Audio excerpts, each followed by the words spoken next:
Welcome back all of you to our social class, that is history chapter, which we are dealing with rise of nationalism in Europe. So yesterday class we have seen about the Napoleon Code, and I have also explained you about the making of the nationalism in Europe. Today I want to explain you the drawbacks or the limitations or shortcomings of the Napoleon Code, which we did not do yesterday. So if you see, the administration over there was not coping up with the system. So whatever the administration aspect which was being done by Napoleon was not synchronizing, was not able to combine itself with the administration or the aspect which he has implemented. For example, if he has said that equality before law, that means everyone should be treated equally before the law, but there might be a variation which may happen for the richer section of the society. So the administration was not able to cope up with the system. That was a major failure for the Napoleon.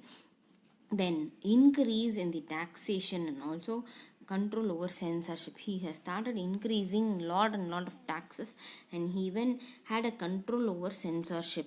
Censorship means like now and all you have the movie censor boards, like which and all and should not be depicted, should not be shown to the common people, will be edited and will be cut out. Similarly, those days they have for it newspapers.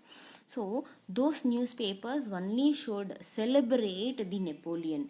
It should not criticize wrong way about Napoleon. So what he did is that he had a control over this newspapers, like that is censorship. He had a group of people who will look into the problems, look into the newspapers that is being published. So those newspapers will be checked and then only it be sent for the printing. So that is how he had a committee. Then finally you can see that the forceful conscription of the peoples to the French army. You can find that many of the people who belonged to France were being forcefully recruited in the in the France army.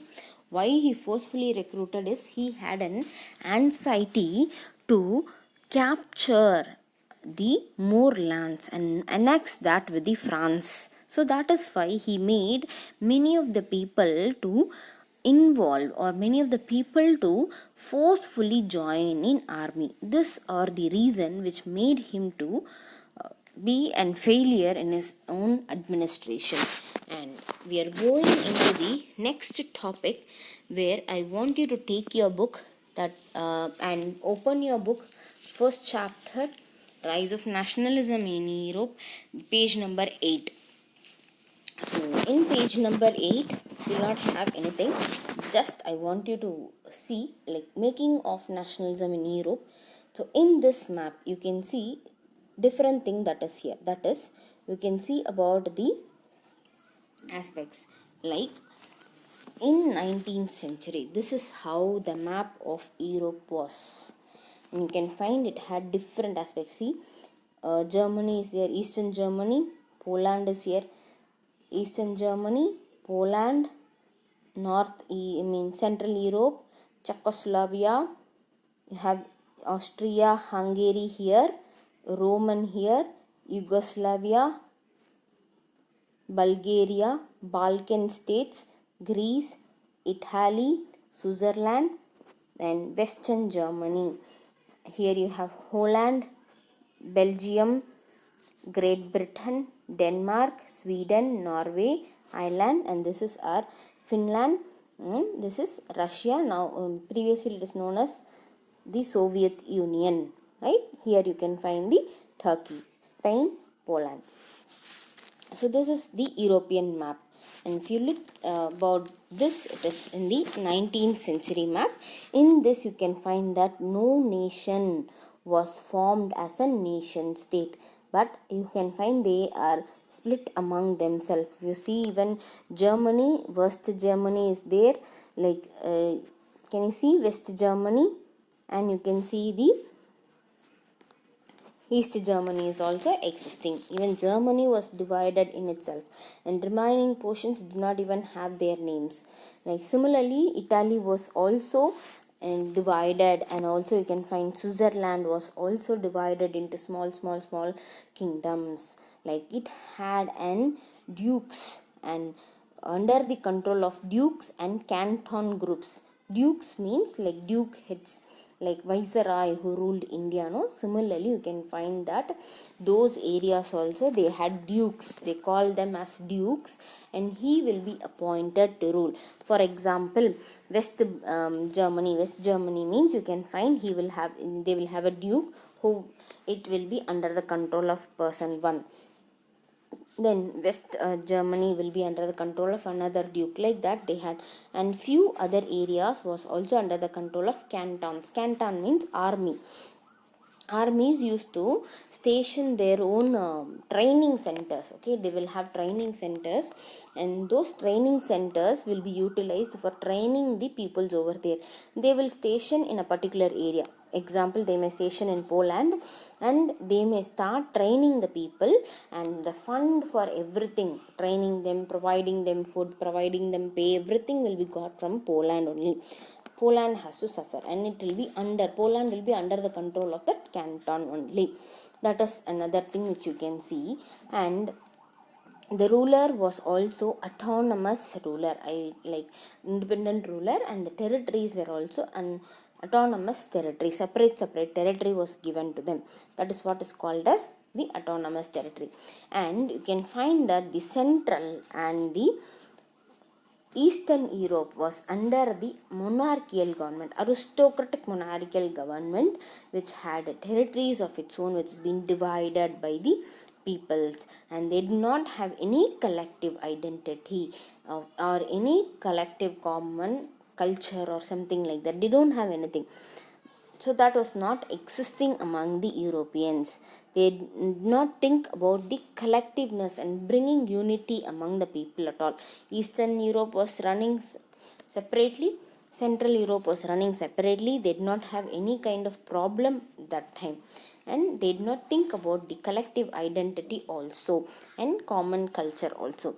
Often you can find that in these areas they had different language which was also spoken. Different languages, like they used to talk in France, German, Polish language. So like that they had lot of language which is being spoke by them, and these different languages did not, served as a barrier for them to unite them together. So this is very important point, you are supposed to note it. And you can see that they did not have any common ethical belongings also. What is this ethical? Ethical means like traditionally having a group. We have the traditional practices, no? So traditionally we are being bind together. Hindus means they will have a traditional practice of their own. Hindus group will say. Christians mean they will have traditional. So here they don't have any ethical group of their own, and they did not have any proper unity among themselves also. Then you can see here the Austria and Hungary. Austria and Hungary was under the control of Habsburg Empire. So this is an Habsburg which is being considered as an ruler, and this empire was administrating the Austria-Hungary. And for example, they say that this was considered as in patchwork. Patchwork means joining territory of a region. So this region also had different peoples, different regions, and they were not together. And in the place of European regions you have, no? So even in Europe you can find that the Alpine regions. Alpine region means the region which has mountains. So the regions which are having mountains were also included in the territorial rule. That is the duke rule, or it will be there, or it will be under the control of the canton rule. So it was like that. And also you can find Austria was also under their control. Then the Sudan land was also under their control, as well as you can find that Bohemia. Bohemia is another area where you can find they were also under the control of aristocrats. and it was predominantly spoken language over there is the German speaking people were majority in that area. And you can find that it also included peoples like Italy speaking land peoples over there with the provinces of Lombardia and Vienna, which is there. And the Hungary, this is the Hungary, you can find Hungary is this. So Hungary, half a portion of the people are migrant speaking people, while the other half or the variety of dialects, they speak different other languages over there. Then you have the Galaxy. Galaxy is also ruled by the aristocrat, and those aristocrats were being Polish speaking aristocrats. Beside all these things, you can also see that they had three other dominating groups which was also prevailing over there. That is, they also lived within their own boundaries of territories, and the more number of peoples were being subjected or were being considered as the peasant section of the society. And the Bohemia and Solivia in the north, and Solivian in the Carignoles, and Cortos in the south, and Romil to the east were being under a Translevins. They were being like combination of everything. They may have Polish language, they may have German language speaking. Their tradition, culture was also different. Like they don't have the common one aspect. So such thing was also prevailing over there. And you can see here is that a different did not easily promote. So this difference only did not allow the people to unite themselves politically. So that was the biggest barrier for them. And they even in most of the areas you can find that they were been blindly believing like diverse section of the peoples were been there who were been thinking or who were been active in different aspects. So they have to come together to achieve a common alienations of these empire. Alienation means feeling of unity should be developed among them. So only then you can find that the starting initial stage of the formation of nation state is possible. So that is what they say. Then you can see that the next thing about the rise of nationalism in Europe is about the European patchwork. As I told you about European patchwork, do you remember? So I can see here clearly that many parts of Europe was under the control of the kingship rule, or it was under the control of the canton. This is what I said, training army training centers, okay, and dukes, viceroys. And they are giving example for those kind of area, that is Habsburg Empire, which was ruled over Austria, Hungary, Troll, Sudetenland, Bohemia. So these places were being under the control of either kingship rule, cantonment rule, or the duke's rule. Then most of the peoples are speaking in different territories who have been living, speaking different languages, different dialects were being used by them. So aristocrats in aristocrats were being using German language.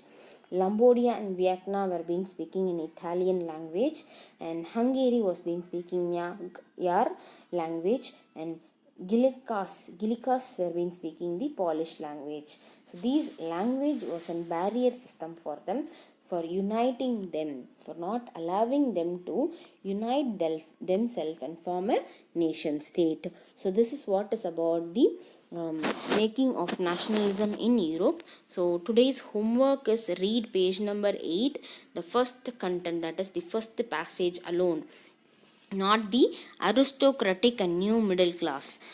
Don't read that, the before passage alone, read it and write 5 points and send it, students. That is the homework. Thank you, students. We'll continue tomorrow. See you all tomorrow. Bye.